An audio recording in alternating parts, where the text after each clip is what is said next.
नमस्कार दोस्तों। यदि आप भी एमपीपीएससी 2024 की तैयारी कर रहे हैं तो ये वीडियो आपके लिए काम का है। दोस्तों, राष्ट्रीय महिला आयोग के बारे में हम इसमें पढ़ेंगे। तो देखते हैं दोस्तों, राष्ट्रीय महिला आयोग आयोग का गठन दोस्तों 31 जनवरी 1992 को किया गया था और आयोग का गठन केंद्र सरकार के द्वारा किया गया था। दोस्तों, यदि आयोग का गठन सरकार ने किया है और किसी एक्ट के तहत किया है तो यह जो आयोग है ये एक सांविधिक संस्था होगी।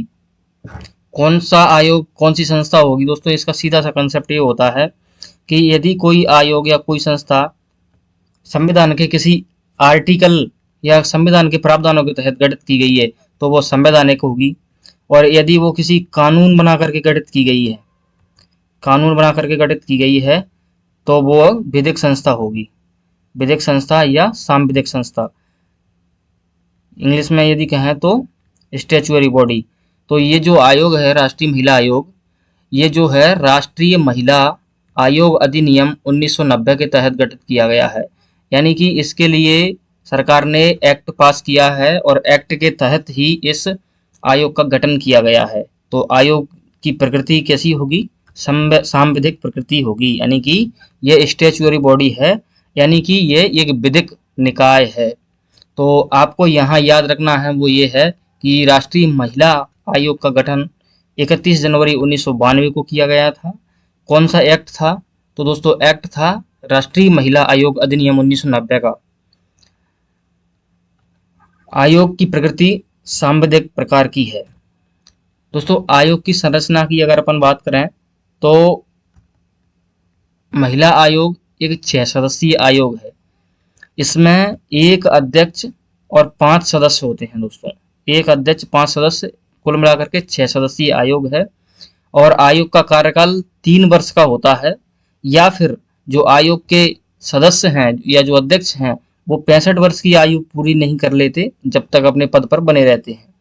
तो आयोग का कार्यकाल 3 वर्ष या 65 वर्ष की उम्र तक माना जाता है। सदस्यों की नियुक्ति कौन करेगा? तो दोस्तों नियुक्ति केंद्र सरकार के द्वारा की जाएगी।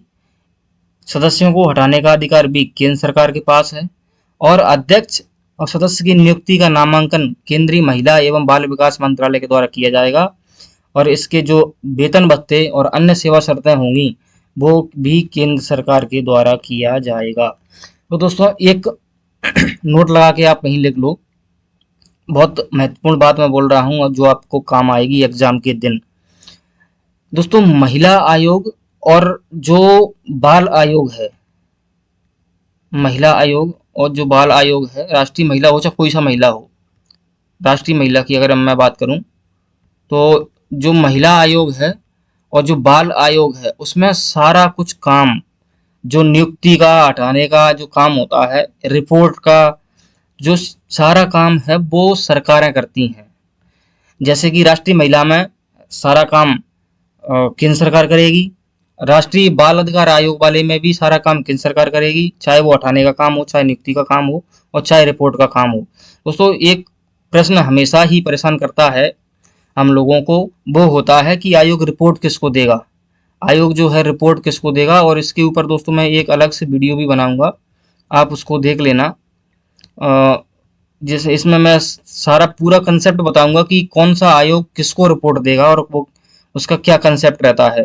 आप बिल्कुल भी उसमें कंफ्यूज नहीं होगे यदि आप उसको वीडियो को देख लेते हैं। तो दोस्तों कुछ और चीजें देख लेते हैं इससे संबंधित।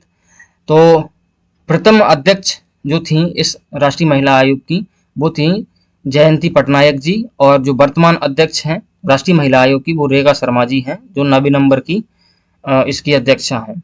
तो वर्तमान अध्यक्ष यदि आपसे पूछता है कि राष्ट्रीय महिला आयोग की वर्तमान अध्यक्ष कौन है तो श्रीमती रेखा शर्मा जी इसकी अध्यक्ष हैं, जो कि 90 नंबर की इसकी अध्यक्ष है। राष्ट्रीय महिला आयोग के कार्य एवं शक्तियों की यदि बात करें तो संविधान अथवा अन्य विधियों में महिलाओं के संरक्षण से संबंधित जो मुद्दे होते हैं उनकी जांच करना, उनकी शिकायतों का निराकरण करना, जो महिलाओं के अधिकार हैं उनके लिए काम करना। इसके अलावा हिंदू विवाह अधिनियम 1955, दहेज निवारण अधिनियम 1961 में संशोधन की मांग करना। आयोग को सिविल न्यायालय की शक्तियां प्राप्त हैं। दोस्तों ये लाइन तो आपको पता ही होगी कि जो आयोग हैं, ज़्यादातर आयोगों को सिविल न्यायालय की शक्तियाँ प्राप्त होती हैं। सिविल न्यायालय की शक्तियाँ क्या होती हैं दोस्तों? जैसे कि साक्ष्य लेना, समन जारी करना, किसी को बुलाना, दस्तावेज साक्ष्य प्रस्तुत करने के लिए बुलाना, आदि सारी चीज़ें सिविल न्यायालय की शक्तियाँ होती हैं। आयोग अपनी रिपोर्ट केंद्र सरकार को देगा। मैंने कहा था अभी कि जो महिला आयोग है और जो बाल अधिकार आयोग है, दोनों ही में ही सारा कुछ काम केंद्र सरकार करती है। तो आयोग अपनी रिपोर्ट किसको देगा? केंद्र सरकार को, क्योंकि आयोग बनाया किसने है? केंद्र सरकार ने। तो अपनी रिपोर्ट किसको देगा? केंद्र सरकार को। दोस्तों यदि इसकी आलोचना की बात की जाए तो आयोग की आलोचना इतनी है कि ये केवल एक सलाहकारी प्रकृति का आयोग है। दोस्तों सामान्यतः यदि हम जनरल वे में बात करें तो जो आयोग होते हैं वो सलाहकारी प्रकृति के ही होते हैं। आयोगों का काम सलाह देना होता है सरकार को, अनुशंसा करना होता है कि आप ऐसा काम करिए, ऐसा काम करना चाहिए। आयोगों की सलाह बाध्यकारी नहीं होती हैं। तो ये जनरल स्टेटमेंट है, आप इसको याद रखना कि सामान्यतः जो आयोग होते हैं वो सलाहकारी प्रकृति के होते हैं। तो ये भी एक सलाहकारी प्रकृति का आयोग है। यदि हम बात करें राज्य महिला आयोग की, तो दोस्तों अभी हमने ये राष्ट्रीय महिला आयोग देख लिया। अब हम राज्य महिला आयोग की बात करते हैं। दोस्तों जो हमारे मध्य प्रदेश का राज्य महिला आयोग है उसके हम बारे में बात करेंगे। तो राज्य महिला आयोग का जो गठन है, राज्य महिला आयोग अधिनियम 1995 की धारा 3 के तहत किया गया था। अब दोस्तों इसका गठन कौन करेगा? राज्य सरकार करेगी। जो राष्ट्रीय वाले का गठन किसने किया था? केंद्र सरकार ने। तो ये राज्य वाला है तो इसका गठन कौन करेगा? राज्य सरकार। और राज्य सरकार ने इसके लिए एक एक्ट बनाया है मध्य प्रदेश में, मध्य प्रदेश राज्य महिला आयोग अधिनियम 1995, और इसकी धारा 3 के तहत इस आयोग का गठन किया गया है।